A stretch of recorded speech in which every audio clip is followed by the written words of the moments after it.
When you listen to earnings calls, then the analysts that are interviewing or asking questions of the CEO and the CFO, those are sell side analysts, correct?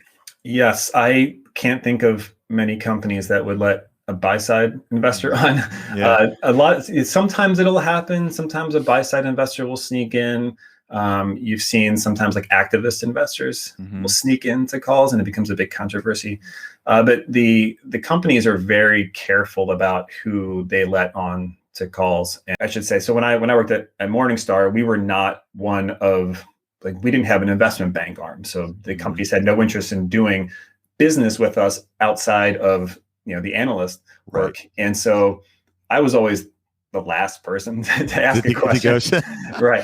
And so it was common for that to happen. And it's just, it's a game, right, between the sell side and the company, and getting access. And, so I think you really have to take it with the sell side ratings with a grain of salt. They provide a lot of value. I encourage people to read the notes and the insights, but also think about, the game that they're playing, right? And not to say, this company downgraded my company, I need to sell. Like, just take a step back and check your thesis and make sure that, and try to get access to the note, try to read it, try to find out what the analyst was saying, the rationale for the downgrade. Sometimes it's valid, but if you look at the percentage of buy ratings, holds ratings, and sell ratings, it's massively buy and hold.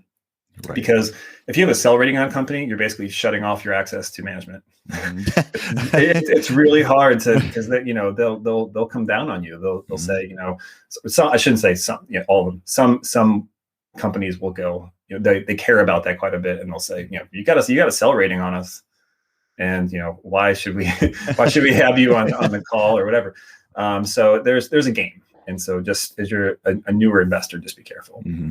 Yeah, I like the calls because it does provide an interesting take on things that you may not think about just reading through the financials or just reading through the CEO's, prepared remarks as they read them to you. Some companies I've noticed are starting to go away from that format a little bit. What are your thoughts on that? Yeah, one of my pet peeves as an investor is having half of the conference call just being a regurgitated press release. And then they spend the last 20 minutes answering Q&A, and I see that as kind of killing the clock. Yeah, they want to have fewer questions and be challenged, by analysts. They want to avoid that as much as possible, so they keep talking about what's in their press release. And so I think companies that are opening it up, saying, you've read the press release, ask us Q&A. I think that's a really good sign, actually, of companies that are willing to be open and transparent with the analyst community, investor community. And the sell side analysts ask great questions. At the most part. They have the sort of cliche, like, great quarter, guys. Can you provide us more color on this? Yeah. So there's, again, that's part of the kabuki dance, right? That's part of the show.